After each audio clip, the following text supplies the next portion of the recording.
बिस्मिल्लाहिर्रहमानिर्रहीम अस्सलामु अलैकुम रहमतुल्लाहि व बरकातुहू। नाज़रीन, आप देख रहे हैं दुनिया मेरे आगे यूट्यूब चैनल और मैं हूं गुलाम नबी मदनी। इस वीडियो के अंदर अफ़गानिस्तान की ताज़ा तरीन सूरत हाल, अफ़गानिस्तान से मुताल्लिक़ नई खबरें, नई अपडेट्स और मालूमात आपके सामने रखेंगे।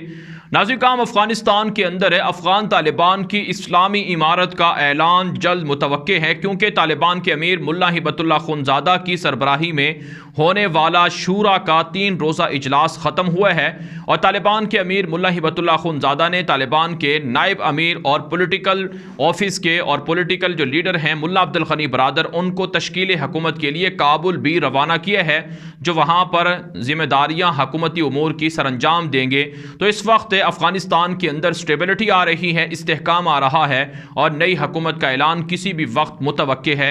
दूसरी तरफ से नाज़रीन, अफ़गान तालिबान के साथ आलमी सतह पर राबते शुरू हो चुके हैं। एक अच्छी और एक बड़ी ब्रेकिंग न्यूज़ सामने आ रही है कि भारत अब तालिबान के पांव पड़ चुका है और भारत ने तालिबान के पांव पकड़ लिए हैं और इतलात ये हैं कि भारत ने अफ़गान तालिबान से मुआफ़ी भी मांग ली है।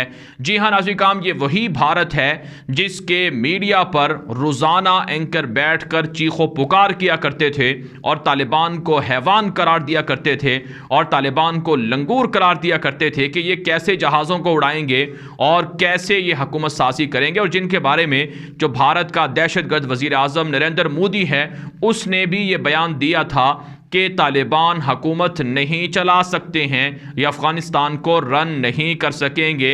ये नरेंद्र मोदी का बयान था, लेकिन अब भारत तालिबान के पांव पड़ चुका है और तालिबान की मिन्नतें कर रहा है और तालिबान से माफ़ी मांग रहा है। नाज़रीन, एक बड़ी ब्रेकिंग न्यूज़ सामने आई है कि कतर के अंदर जो भारत का सफारत खाना है और जो भारत के सफ़ीर हैं जिनका नाम दीपक मित्तल है, इसने कतर से मिन्नत की कि तालिबान के साथ उनकी मुलाकात करवाई जाए। तो तालिबान ने कतर की सालसी के बाद और कतर की पे ऑफ़र के बाद और कतर की जानिब से भारत की तरफदारी या भारत ने जो कुछ कतर को कहा उसके बाद जो कतर के अंदर तालिबान का पॉलिटिकल ऑफिस है, सियासी दफ्तर है, जिसके इस वक्त सरबरा शेर अब्बास तंगज़ई हैं, जो तालिबान के जो अमीर हैं, नायब अमीर हैं, जो पॉलिटिकल सरबरा हैं मुल्ला अब्दुल गनी बरादर, ये उनके नायब हैं, डिप्टी हैं। तो इन्होंने कतर के अंदर जो भारत के सफ़ीर हैं उनकी मुलाकात सुनी है और उनकी जो गुजारिशात थी और उनकी जो दरख्वास्तें थी वो उन्होंने सुनी हैं। नाज़रीन, जो हमारे पास इतला सामने आ रही हैं कि नाज़रीन, जो हमारे पास इतला सामने आ रही हैं कि भारत के सफ़ीर दीपक मित्तल ने अपने दीगर जो वफद के लोग थे उनके हमरा तालिबान के पॉलिटिकल ऑफिस का विज़िट किया है और तालिबान के जो डिप्टी सरबराह हैं, डिप्टी लीडर हैं पॉलिटिकल ऑफिस के, शेर अब्बास तंगज़ई, उनके साथ मुलाकात की है और नरेंद्र मोदी का पैगाम पहुँचाया गया है। जी हाँ नाज़रीन, भारत की हुकूमत का पैगाम पहुँचाया गया है तालिबान को कि मुस्तक़बिल के अंदर भारत अफ़गान तालिबान के साथ ताल्लुकात रखना चाहता है और जो अपने प्रोजेक्ट्स हैं अफ़गानिस्तान के अंदर उन्हें भी पूरा करना चाहता है और अफ़गानिस्तान के अंदर भारत अपना सफारत खाना भी खोलना चाहता है और अफ़गानिस्तान के साथ तिजारती मरासिम भी जारी रखना चाहता है। आप जानते हैं भारत सालाना $1 अरब के करीब तिजारत किया करता था। पाकिस्तान के ख़िलाफ़ भारत ने पिछले 20 सालों के अंदर अफ़गानिस्तान में खूब सरमायाकारी की और आप ये भी जानते हैं कि पिछले 3-4 महीने पहले तक भारत की, बल्कि 3-4 महीने क्या, अभी 2 रोज़ पहले तक भारत की हुकूमत का और भारत के मीडिया का ये हाल था कि वो तालिबान को हुक्मरान तस्लीम करने के लिए तैयार ही नहीं थे। लेकिन बहरहाल ये मेरे अल्लाह का फ़ैसला है, अब सारे दुश्मन तालिबान के सामने सरनगू हुए हैं, सारे दुश्मन तालिबान के सामने बेबस हुए हैं और सारे दुश्मन तालिबान के सामने शिकस्त खाकर अब ज़िल्लत अमेज़ रुसवाई को लेकर अपने मुँह छुपाते फिर रहे हैं। तो बहरहाल भारत की जानिब से तालिबान को कहा गया है कि हम आपसे माज़रत करते हैं, हम आपसे माफ़ी मांगते हैं, माजी के अंदर जो गलतियां हुई उनको भुलाकर नए सफ़र का आगाज़ करना चाहते हैं। तालिबान ने वेलकम किया है भारत को कि आपके साथ हम चलने के लिए तैयार हैं, बराबरी की सतह पर ताल्लुकात रखे जाएंगे, लेकिन आपकी साजिश और आपका प्रोपेगेंडा हमें कबूल नहीं है। ये तालिबान की जानिब से पैगाम दिया गया है, क्योंकि भारतीय मीडिया पर मुसलसल प्रोपेगेंडा हो रहा है और इसी तरह से भारत पंजशीर के बागियों को भी सपोर्ट कर रहा है, असलहा दे रहा है। ये इतलात भी सामने आ रही हैं। हैं। तो इसलिए अफ़गान तालिबान ने वाज़ेह कर दिया है कि भारत एक तो अपने रवैये को तब्दील करे, प्रोपेगेंडे को तालिबान के ख़िलाफ़ बंद करे, बागियों को और साजिशी अनासर को सपोर्ट करना बंद करे। और इतलात ये हैं कि दाइश खुरासान को भी भारत सपोर्ट करने के लिए पैसा और फंड दे रहा है, उससे भी भारत पीछे हटे। फिर भारत पाकिस्तान की वजह से या पाकिस्तान को नीचा दिखाने के लिए अफ़गानिस्तान की सरजमीन को आइंदा इस्तेमाल ना करे। और इसके अलावा अफ़गानिस्तान के अंदर जो प्रोजेक्ट हैं वो तालिबान के साथ उनको रिवाइज़ किया जाएगा, उनको दोबारा उनको देखा जाएगा क्या उसमें अफ़गानिस्तान की सलामती को तो दाव पर नहीं रखा गया। तो फिर जाकर तालिबान इजाज़त देंगे कि भारत अपने प्रोजेक्ट को मुकम्मल कर ले और तिजारती मरासिम भी बराबरी की सतह पर शुरू होंगे। तो भारत ने थूका हुआ चाटा है और अब भारत तालिबान के सामने झुका है, माफ़ी मांगी है, सरेंडर हुआ है। ये भारत की इबरतनाक और जिल्लत में शिकस्त है और ये पाकिस्तान की जीत है। और नाज़रीन काम, ये पाकिस्तान की जीत है, वो पाकिस्तान जिसने पिछले 20 साल से अफ़गानिस्तान की जंग की वजह से कुर्बानियाँ दी, 86,000 जानें शहीद हुई।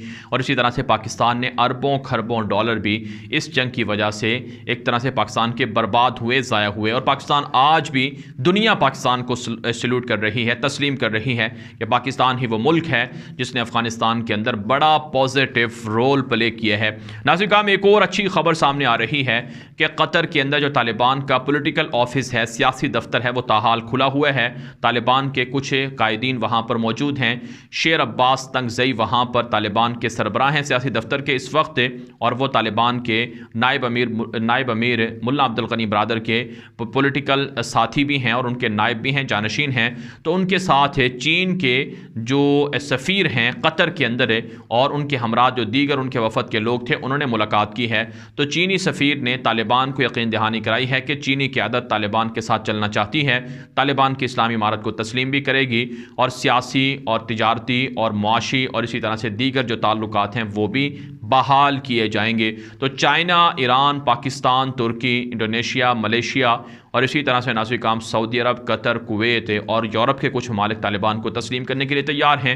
यहाँ तक कि अमरीका, बरतानिया भी तालिबान को तस्लीम करने जा रहा है। तो एक अच्छी बात है और तालिबान के लिए एक बड़ी अचीवमेंट है और तालिबान को इससे काफ़ी फ़ायदा होगा। इससे आप अंदाज़ा लगा सकते हैं कि वो लोग हैं जो तालिबान को दुश्मन करार देते थे, जो तालिबान को कहते थे कि ये हुकूमत करना नहीं जानते हैं, आज वो सब लोग मुँह छुपाते फिर रहे हैं और उनकी सफ़ों के अंदर आज सफ़े मातम बिछा हुआ है। नाज़रीन काम, एक और बड़ी खबर सामने आ रही है कि आज पाकिस्तान के अंदर पाकिस्तान के वज़ीर आज़म इमरान खान की सरबराही में वफाकी काबीना का इजलास भी हुआ है, जिसमें अफ़गानिस्तान की सूरत हाल पर तबादला ख्याल हुआ है।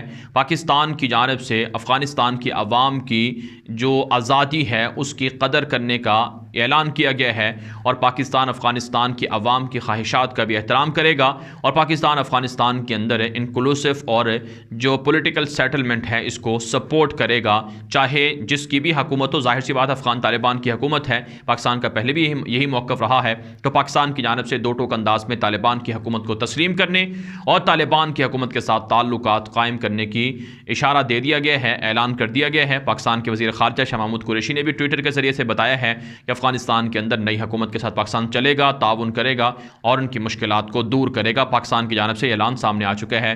नाज़रीन काम, आप जानते हैं पाकिस्तान के अंदर ये इशू बड़ा उठा और इस पर लोगों ने बड़े तबसरे किए कि पाकिस्तान ने अमेरिका को फ़ौजी अड्डे दे दिए हैं। अमरीकी और नेटो फ़ौजी पाकिस्तान के अंदर होटलों में आकर मुकीम हो रहे हैं, जिससे पाकिस्तान की सलामती को नुकसान है और गोया कि पाकिस्तान ने अफ़गान तालिबान के साथ धोखा कर दिया है। नाज़रीन काम, हमने आपको कल की वीडियोज़ के अंदर ये बात बताई थी कि अगर पाकिस्तान के सलामती के इदारे या लोग ऐसा करेंगे तो हम सबसे पहले इसकी मुखालफत भी करेंगे और आपको हक़ाइक़ भी देंगे। लेकिन हमें पता था कि पाकिस्तान चूँकि सलामती कौंसल का रुकन है और चूँकि पाकिस्तान आलमी कवानीन का एहतराम भी करता है, तो पाकिस्तान से अमेरिका ने एक तरह से ताउन मांगा था कि पाकिस्तान ताउन करे, इस्लामाबाद ताउन करे कि अमरीकी और नेटो फ़ौजियों को यहाँ से ट्रांसिट फ़्लाइट के लिए ऑप्शन दिया जाए, उन्हें आर्जी तौर पर पनाह दी जाए। तो पाकिस्तान ने उन्हें पनाह फराहम की। लेकिन अब सूरत हाल क्या है कि जितने फ़ौजी आए और जितने गैर मुल्की लोग आए वो अफ़गानिस्तान से इस्लामाबाद पहुँचे और चंद घंटों के क़याम के बाद वो पाकिस्तान से रवाना हो चुके हैं। नाज़रीन काम, ऐसा हर जगह पर होता है। अगर आप किसी और मुल्क सफ़र कर रहे हों तो आपको कहीं ना कहीं ट्रांसिट फ़्लाइट दुनिया के अंदर लेनी पड़ती हैं और बसाओ का जो ट्रांसिट फ़्लाइट होती हैं वो 15-15 घंटे 2-2 दिन के बाद भी होती हैं। तो किसी मुल्क के अंदर है फिर आपको 2 दिन या 1 दिन या 3 दिन रुकना भी पड़ता है। तो आम तौर पर दुनिया के अंदर सब जगह पर ये चीज़ें चलती हैं। तो पाकिस्तान ने भी ऐसा ही किया था। तो उन्होंने ट्रांसिट फ़्लाइट के लिए और आरजी पनाहों के लिए दरख्वास्त दी थी, पाकिस्तान ने इसे कबूल किया था। और अब हकीकत क्या है वो मैं आपके सामने रखने जा रहा हूँ। नाज़रीन काम सूरत हाल ये है कि अफ़गानिस्तान से जो इनख़ला शुरू हुआ उसमें पाकिस्तान ने 15 अगस्त 2021 से ताउन शुरू किया और पहली जो फ़्लाइट आई उसमें पाकिस्तान ने 636 के करीब लोगों को अफ़गानिस्तान से इस्लामाबाद लाने के लिए इजाज़त दी थी, जिसमें से 15 अगस्त को ही 27 लोग चले गए। तो अब तक इतलात ये हैं कि जो पाकिस्तानी शहरी थे जो अफ़गानिस्तान से आए हैं उनकी तादाद तकरीबन 1,500 है। इसके अलावा नाज़रीन काम जो गैर मुल्की शहरी पाकिस्तान आए अफ़गानिस्तान से उनकी तादाद 29 अगस्त 2021 तक तकरीबन 7,782 बनती है। यानी 15 अगस्त से ये जो ऑपरेशन है ये शुरू होता है और 29 अगस्त तक की जो लिस्ट हमारे पास है इसमें ये बताया गया है कि 7,782 लोग थे जिनको अफ़गानिस्तान से इस्लामाबाद लाया गया और जो इस्लामाबाद से अपने अपने मुल्कों को लोग गए हैं उनकी तादाद तकरीबन 6,799 है। यानी सारे के सारे जो अमरीकी या नेटो फ़ौजी आए वो अफ़गानिस्तान से पाकिस्तान आए वो यहाँ से निकल चुके हैं, जा चुके हैं और चंद एक लोग मौजूद हैं उनको भी आने वाले 4-5 रोज़ के अंदर पाकिस्तान से निकाल दिया जाएगा, उन्हें अपने अपने मुल्कों को भेज दिया जाएगा। तो इसलिए ये जो प्रोपेगेंडा था कि पाकिस्तान धोखा कर रहा है तालिबान के साथ, अफ़गानिस्तान की अवाम के साथ है और पाकिस्तान ने फ़ौजी अड्डे दे दिए हैं, ये प्रोपेगेंडा था, झूठ था। ये लिस्ट आप इस वक्त आपने हमारे स्क्रीन पर देखी भी है। तो इसके अंदर हमने आपको बताया है कि ये ऑफिशियल जो एक तरह से स्टेटमेंट थी पाकिस्तान की जानब से कि इतने लोग आए और इतने लोग अफ़गानिस्तान से जो आए थे वो पाकिस्तान जो आए वो यहाँ से चले गए हैं। तो बहरहाल नाज़रीन काम अब ये मसला हल हो रहा है, अफगानिस्तान के अंदर अमन से पाकिस्तान पुरअमन होगा और खित्ता पूरा का पूरा पुरअमन होगा। इस वीडियो को दोस्तों के साथ व्हाट्सएप पर लाजमी नशर करें, ट्विटर पर भी नशर करें, इंस्टाग्राम पर, फेसबुक पर, मैसेंजर पर, हर जगह पर नशर करें ताकि लोगों को हकाइक मिल सकें, दुरुस्त मालूमात मिल सकें, प्रोपेगेंडे से लोग बच सकें और साथ साथ अपनी राय कॉमेंट के जरिए से लाजमी दिया करें और दोस्तों को कहें कि वो इस चैनल को लाजमी सब्सक्राइब करें ताकि उन्हें भी बर वक्त अपडेट्स मिलती रहें। अब तक के लिए इतना ही, इजाज़त दीजिए। अस्सलामु अलैकुम वरहमतुल्लाहि वबरकातुहू।